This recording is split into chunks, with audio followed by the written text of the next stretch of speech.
السلام علیکم ورحمۃ اللہ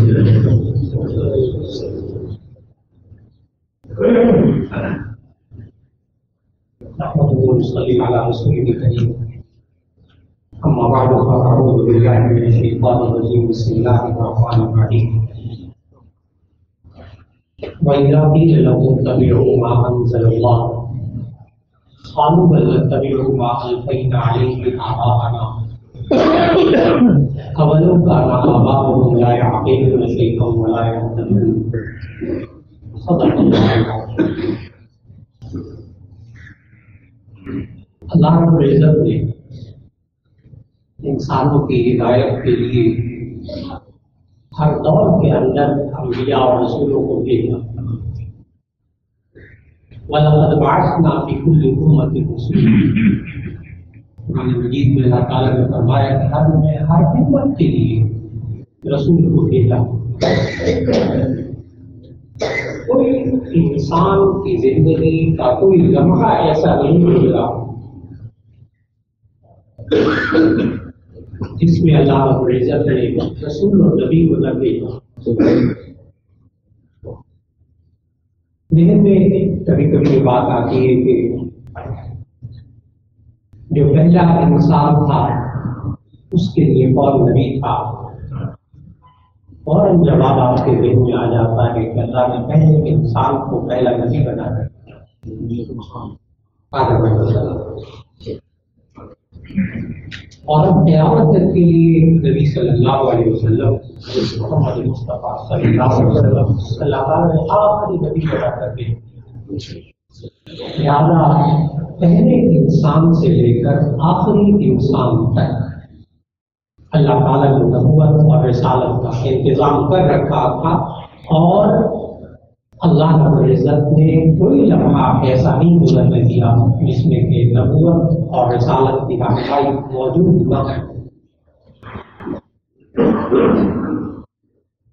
اس کے باوجود نبی صلی اللہ علیہ وسلم جب تشریف لائے اور اس وقت ان سے پہلے جو نبی تھے، رسول تھے، حضرت عیسیٰ علیہ السلام، ان کو 571 سال ہو چکے تھے۔ نبی صلی اللہ علیہ وسلم کہ جو آج کل ہمارا 21 سال چل رہا ہے 2017، نبی صلی اللہ علیہ وسلم جب تشریف لائے تو یہ والا کیلنڈر اس وقت تھا 571 عیسوی، یہی 2017 والا کیلنڈر اس وقت 571 عیسوی، یعنی عیسیٰ علیہ السلام کے 570 سال کے بعد نبی صلی اللہ علیہ وسلم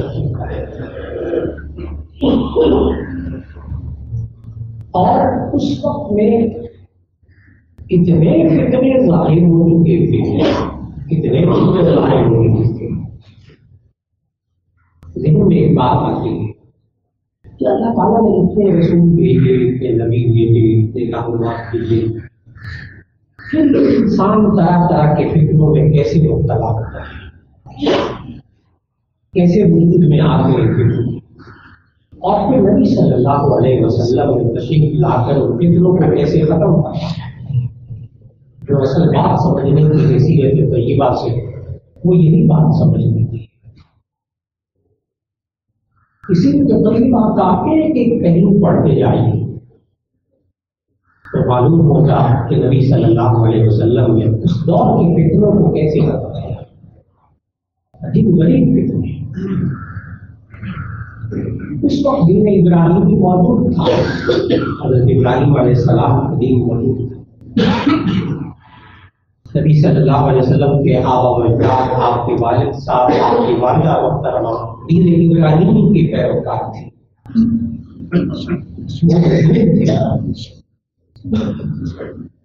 اور اسی طرح اس وقت یہود بھی موجود تھے جو موسیٰ علیہ السلام کے پیروکار اپنے آپ کو کہتے تھے،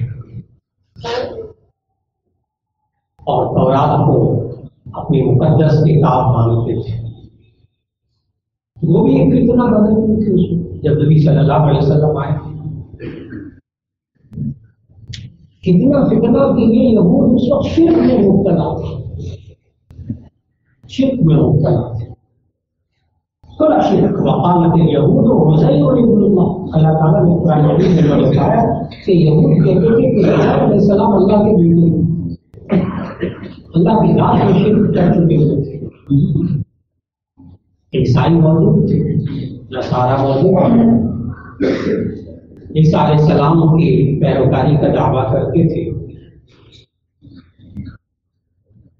اور صورت حال یہ تھی کہ عیسیٰ علیہ السلام کے بارے میں ان کے نظریات قرآن مجید میں موجود اور ان کے ہاں اب بھی موجود کہ وقالت النصارى مسیح ابن اللہ، نصارہ کہتے تھے کہ عیسیٰ علیہ السلام اللہ کے بیٹے، وہ بھی بیچارے شرک میں مبتلا ہے۔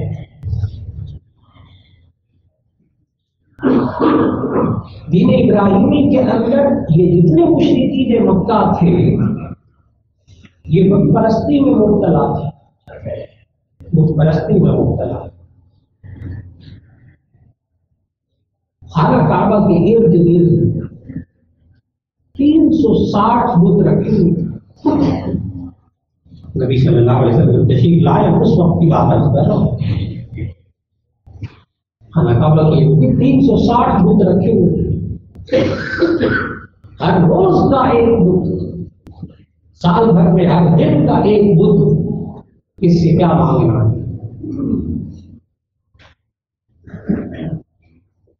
گھبرائی ہوگا نہیں، 360 بت کتنے سارے کہاں سے آ گئے؟ ہم سارا ملک میں جو دین موجود ہے، جو مذہب موجود ہے، جو ہندو مت موجود ہے، اس میں ان کے اپنے لکھنے والے خود گاندھی نے لکھا کہ ہندوؤں کے 23 کروڑ دیوتا ہیں، 23 کروڑ دیوتا، یعنی جتنے ہندو دنیا میں موجود ہیں ان پر اگر ان کے ان بتوں کو دیوتاؤں کو تقسیم کر دیا جائے تو 1.5 دیوتا بھی ہندو پڑتا ہے۔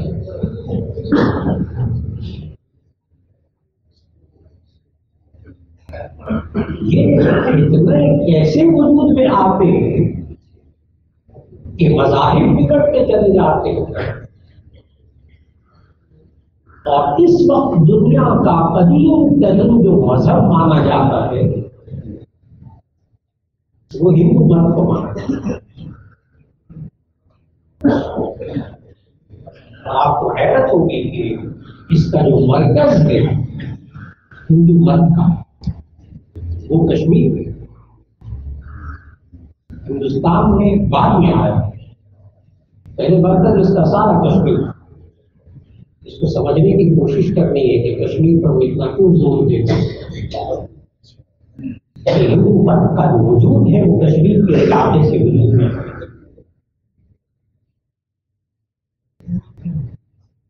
بت پرستی اتنی موجود تھی، یہ بدھ مذہب وغیرہ، آپ کو حیرت ہوگی کہ افغانستان کے اندر جب اسلامی حکومت آنے لگی تو وہاں جو بدھ موجود تھے ان کو دور جدید کے جدید ترین بم مار کر بھی اس کو ختم کرنا چاہا، وہ بدھ نہیں ٹوٹے، ابھی بھی ہے، اور وہ ہے بدھ مت۔ افغانستان میں پورا بدھ مت وہاں بہت جگہ کا، اور وہاں پورا ایک پہاڑ اس کو ایسا تراشا کہ وہ بدھ بن گئے، اور اس کی پوجا۔ حالانکہ ان سب کو معلوم ہے کہ بدھ وہ تو ایک انسان تھا، انسان رہنما بنا، اس نے ایک فلسفہ پیش کیا، فلسفہ اخلاق پیش کیا، لوگوں نے بدھ بنا لی، پرستی شروع کر دی۔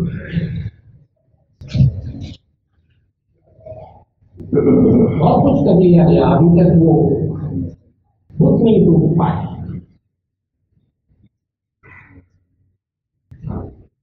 اور نبی صلی اللہ علیہ وسلم کے زمانے سے پہلے یہ جو بت پرستی کی تاریخ شروع ہوتی ہے، اگر قرآن مجید کا آپ سورہ نوح کا مطالعہ کریں تو آپ کو بت پرستی کی تاریخ معلوم ہے۔ نوح علیہ السلام کی قوم کے 5 بت تھے، 5 بت تھے۔ قرآن مجید میں سورہ نوح کے اندر اللہ تعالیٰ نے ان 5 کے نام بتائے، وَدًّا وَلَا سُوَاعًا وَلَا يَغُوثَ وَيَعُوقَ وَنَسْرًا۔ سورہ نوح 29واں پارہ۔ یہ 5 بت، وَدًّا، سُوَاع، یغوث، یعوق، نسر، 5 بت۔ اور مفسرین نے لکھا کہ یہ 5 کے 5 تفسیر عزیزی میں بھی لکھا ہوا ہے، اس میں روایت کا حوالہ دیا ہوا ہے۔ یہ 5 کے 5 حضرت ادریس علیہ السلام کے بیٹے تھے، یہی نام تھے۔ اور بعض روایات میں حضرت عیسیٰ علیہ السلام کے بیٹے تھے۔ ود، سواع، یغوث، یعوق، نسر۔ اور یہ 5 کے 5 بہت اللہ کے نیک بندے تھے، بہت لوگوں کا خیال رکھتے۔ نوح علیہ السلام کی قوم سے پہلے بت پرستی کا وجود نہیں، بت پرستی کا وجود نہیں۔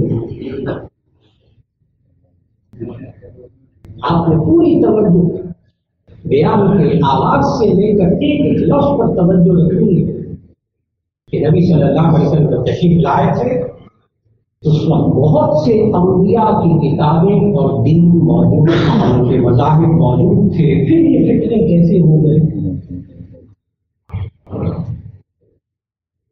یہ 5 کے 5 بہت نیک تھے۔ جب باری باری ان کا انتقال ہوتا رہا تو مفسرین نے لکھا کہ اس قوم نے یہ سوچا کہ ہم ان نیک لوگ کتنے نیک لوگ، یہ 5 کے 5 ان کی یادگار بنائی جائے تاکہ آئندہ آنے والی نسلیں یاد رکھیں کہ ہمارے اتنے عظیم لوگ تھے، اتنے نیک لوگ تھے۔ سو لوگوں نے ان 5 کی یادگاریں بنائی۔ ایک وقت آیا کہ وہ قوم، وہ لوگ نسل در نسل دیکھتے رہے، ان سے عقیدت کا اظہار کرتے رہے، عقیدت کا اظہار کرتے رہے کہ یہ تھے ہمارے یہ 5 اللہ کے نیک بندے، بہت نیک بندے، بڑے خلق خدا کی خدمت کرتے تھے، بہت عبادت کرتے تھے، بڑے لوگوں کے کام آتے تھے، یہ ہیں 5۔ ان سے عقیدت کا اظہار کرتے تھے۔ لفظ سمجھیے گا بڑے غور سے، یہی عقیدت آہستہ آہستہ عقیدے میں بدل گئی اور پرستی شروع ہو گئی۔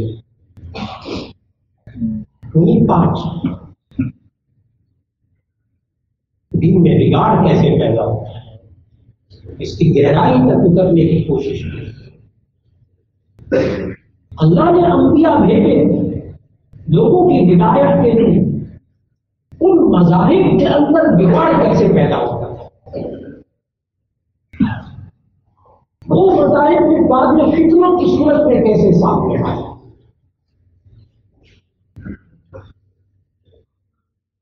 آیت پڑھی سورہ بقرہ کی شروع میں، وَإِذَا قِيلَ لَهُمُ اتَّبِعُوا مَا أَنزَلَ اللَّهُ قَالُوا بَلْ نَتَّبِعُ مَا أَلْفَيْنَا عَلَيْهِ آبَاءَنَا أَوَلَوْ كَانَ آبَاؤُهُمْ لَا يَعْقِلُونَ شَيْئًا وَلَا يَهْتَدُونَ۔ وَإِذَا قِيلَ لَهُمُ اتَّبِعُوا مَا أَنزَلَ اللَّهُ، جب ان سے کہا گیا کہ جو اللہ نے نازل کیا ہے، یعنی قرآن مجید، یہ اللہ نے جو کتاب قرآن مجید نازل کی ہے نبی صلی اللہ علیہ وسلم، اتبعوا، اس کی پیروی کرو۔ وَإِذَا قِيلَ لَهُمُ اتَّبِعُوا مَا أَنزَلَ اللَّهُ قَالُوا بَلْ نَتَّبِعُ مَا أَلْفَيْنَا عَلَيْهِ آبَاءَنَا انہوں نے نبی صلی اللہ علیہ وسلم کو جواب دیا ہم اس کی پیروی نہیں کریں گے، ہم تو اس کی پیروی کریں گے جس پر ہم نے اپنے آبا و اجداد کو پایا ہے، جو ہمارے باپ دادا کام کرتے آئے وہ ہم کریں۔ اولو کان آباؤہم لا یعقلون شیئا ولا یہتدون، اگرچہ ان کے آبا و اجداد نہ کچھ سمجھتے ہو، نہ سماعت رکھتے ہو، نہ ہدایت یافتہ ہو، پھر اپنے باپ دادا کے عمل کریں گے، نبی کے کہنے پر نہیں چلے۔ یہ وہ 5 رخ تھے جن کا ذکر قرآن مجید نے کیا، اور پھر آہستہ آہستہ ان سے لوگ عقیدت کا اظہار کرتے تھے، اور پھر ایک وقت آتا ہے کہ وہ عقیدے میں شامل ہو گئے اور بت پرستی کا آغاز ہوا۔ یہ ہمیں قرآن مجید بتا رہا ہے۔ قرآن مجید میں اس سے پہلے بتوں کا ذکر نہیں ہے، یہ سب سے پہلے بت قوم نوح ہے، اور پھر نوح علیہ السلام کو اللہ نے نبی بنا کر بھیجا، اور سورہ نوح کا صرف ترجمہ پڑھیے، صرف نوح کا، سورہ نوح کا صرف ترجمہ پڑھیے، آپ کو اندازہ ہوگا کہ نوح علیہ السلام نے کتنی محنت کی۔ قال نوح رب انهم عصوني واتبعوا من لم يزده ماله وولده الا خسارا، میں تو اس قوم کو جتنا سمجھاتا ہوں اتنی بگڑتی چلتی ہے۔ پھر اللہ نے نوح علیہ السلام کو بھی نبی بنا کر بھیجا ان 5 بتوں سے روکنے کے لیے۔ لوگ نہیں روکتے جناب، لوگ نہیں، بالکل کسی طرح جیسا کہ حضرت موسیٰ علیہ السلام کے بارے میں گزشتہ ملاقات میں عرض کیا، موسیٰ علیہ السلام کو دور پر گئے، پیچھے ہارون علیہ السلام اللہ کے نبی موجود، ان کی موجودگی میں سامنے ایک بچڑا بناتا ہے، سونے اور چاندی سے اس کو رکھتا ہے، اس میں سے آواز نکلتی ہے اور قوم سجدے میں پڑ جاتی ہے، بچڑے کی عبادت کرنے لگتی ہے، ایک نبی ساتھ موجود ہے۔ اس طرح اللہ نے انبیاء کو بھیجا، اور ان کے دین کے اندر جب نئی نئی باتیں شامل ہونے لگی تو ایک وقت ایسا آیا کہ دین پیچھے رہ گیا، وہ نئی نئی باتیں سامنے آ گئی۔ بہت احتیاط کے ساتھ اس موضوع کو ذہن نشین فرمانا ہے، بہت احتیاط کے ساتھ۔ اسی لیے نبی صلی اللہ علیہ وسلم نے واضح الفاظ میں فرما دیا تھا، جو حدیث سنانے لگا ہوں، کہ آج لوگوں کے ایک بہت کڑوے کسیلے سوال کا وہ جواب بھی ہے، وہ حدیث بہت کڑوا سوال ہے، بہت تلخ سوال ہے۔ مولانا ایک تو آپ علماء نے اتنے فرقے بنائے، اور ہر فرقہ کہتا ہے میں حق ہوں، میں اس دین پر عمل کروں، میں کہاں جاؤں، میں کس کی بات کو مانوں؟ بہت کڑوا سوال ہے۔ بغیر فرقہ وارانہ بات کیے، بغیر کسی بحث میں مبتلا ہوئے، کسی بحث میں مبتلا مت، کسی کا دل نہ دکھائے، فرقہ واریت کی بات زبان پر نہ آنے دے، کچھ نہیں ملتا، کسی کا دل نہ دکھائے۔ صرف اتنا اس حدیث کو ضرور ذہن میں رکھ لیجیے کہ نبی صلی اللہ علیہ وسلم نے ارشاد فرمایا، صحیح ستہ کی حدیث ہے، ترکت فیکم امرین لن تضلوا ان تمسکتم بہما، ترکت فیکم امرین، میں تمہارے درمیان 2 چیزیں چھوڑے جا رہا ہوں، میں تمہارے درمیان 2 چیزیں چھوڑے جا رہا ہوں، لن تضلوا من بعدی، تم میرے بعد گمراہ ہرگز نہیں ہوگے، ان تمسکتم بہما، اگر تم ان 2 چیزوں کو مضبوطی سے پکڑے رکھا۔ میں تمہیں 2 چیزیں تمہارے درمیان نبی صلی اللہ علیہ وسلم جاتے جاتے فرمایا، دو چیزیں تمہارے درمیان چھوڑ کر جا رہا ہوں، لن تضلوا بعدی، کسی فتنے میں تم گمراہ نہیں ہوگے کبھی بھی، چاہے کتنے فتنے آ جائیں، قیامت تک کے کتنے فتنے آ جائیں، لن تضلوا، تم ہرگز گمراہ نہیں ہو سکتے، ان تمسکتم بہما، اگر ان دو چیزوں کو مضبوطی سے پکڑے رکھا، کتاب اللہ و رسول ہی، ایک اللہ کی کتاب اور رسول اللہ صلی اللہ علیہ وسلم کی سنت، کوئی اختلاف کی گنجائش نہیں۔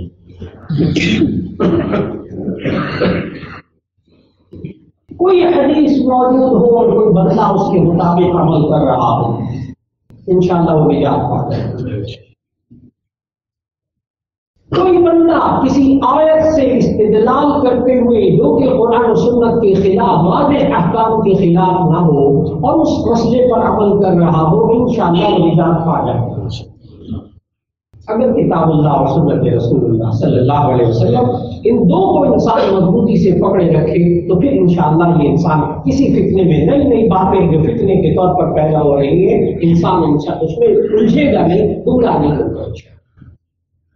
آج وقت کی بہت بڑی ضرورت ہے اس سوال کا جواب نسلوں کو سمجھایا جائے، نسلوں کو سمجھایا۔ آج ہمیں چند باتیں، چند مسائل جن میں اختلاف ہوتا ہے، ان میں آپس میں باتیں اور بحثیں کر کے یہ امت ایک دوسرے کا دل توڑ رہی ہے۔ آج وقت کا تقاضا ہے کہ امت صرف کتاب اللہ سنت رسول اللہ پر جمع ہو جائے، اور اللہ تعالیٰ نے یہی بات قرآن مجید میں فرمائی کہ وَاعْتَصِمُوا بِحَبْلِ اللَّهِ جَمِيعًا وَلَا تَفَرَّقُوا، تم سب کے سب اللہ کی رسی کو مضبوطی سے تھامے رکھو اور پڑھنے میں نہ پڑھو۔ اور اللہ کی رسی، اس سے مراد کیا ہے؟ تمام مفسرین کا اس پر اتفاق ہے کہ اس سے مراد کتاب اللہ ہے، قرآن مجید، اللہ کی کتاب۔ یہ انسان اپنی زندگی کو، اپنے ایمان کو، زندگی کے پانچوں شعبوں کو کتاب اللہ اور سنت رسول اللہ صلی اللہ علیہ وسلم کے تابع کر دے، انشاءاللہ نجات ہو جائے گی۔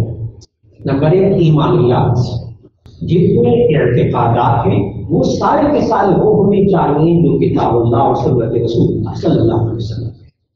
5 شعبے ہیں دین کے: ایمانیات، عبادات، معاملات، معاشرت، اخلاق، 5 شعبے پورے۔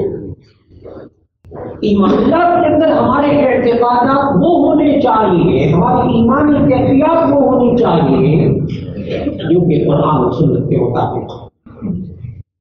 تو ایمانیات کے شعبے میں انشاءاللہ یہ فتنے میں مبتلا نہیں ہوگا یہ انسان۔ نمبر 2، عبادات۔ عبادات کے اندر بھی یہ انسان قرآن و سنت کے تابع ہو جائے کہ کیا اس بات کا ذکر بطور عبادت کے قرآن میں یا حدیث میں ہے، اگر ہے تو آپ عمل کیجیے، انشاءاللہ نجات ہو جائے گی، اور اگر نہیں ہے قرآن و سنت میں، لوگ اسے عبادت سمجھ رہے ہیں، اپنے آپ کو تھوڑا سا روک لیجیے، تھوڑا سا روک لیجیے، اس لیے کہ اگر وہ چیز جو کہ قرآن میں نہیں ہے، سنت میں نہیں ہے، اور اسے بعد میں لایا گیا، جیسے نئی نئی چیزیں پہلے بھی لوگوں نے پیدا کی، تو ایسی صورت میں اگر وہ جائز کام ہے تو آپ انہیں جائز سمجھیں، اگر قرآن و سنت کے اعتبار سے وہ ناجائز ہے تو انہیں ناجائز سمجھیں۔ نبی صلی اللہ علیہ وسلم کے زمانے میں نئی نئی باتیں پیدا ہوتی تھیں، عیسائیوں میں بھی نئی نئی باتیں تھیں،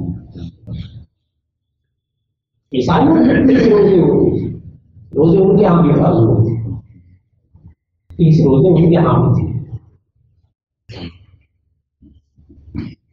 ایک بادشاہ بیمار ہوا، انہوں نے ارادہ کر لیا کہ اگر یہ ٹھیک ہو گیا تو آئندہ 31 روزے،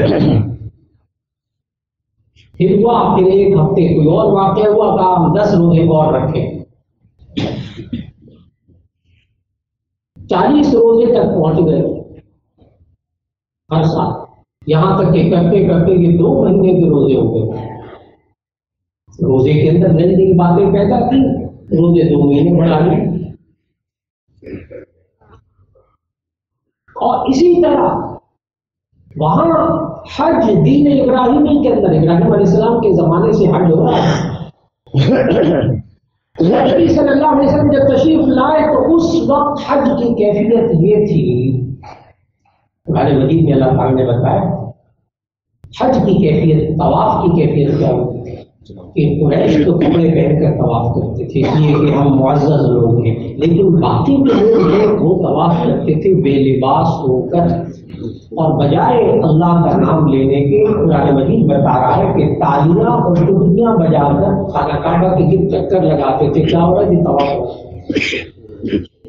آج وقت کہ ہمیں بہت سوچ سمجھ کر حاصل ہوگا اور اپنی زندگی میں قرآن حکیم کا سیرت نبی صلی اللہ علیہ وسلم کو مساوات کیجیے کہ نبی صلی اللہ علیہ وسلم نے اس وقت کیسے لوگوں کو ان فکروں سے بچایا، کیسے نئے نئے فتنے تھے اور نبی صلی اللہ علیہ وسلم نے تشریف لا کر ان فتنوں کو ختم کروایا.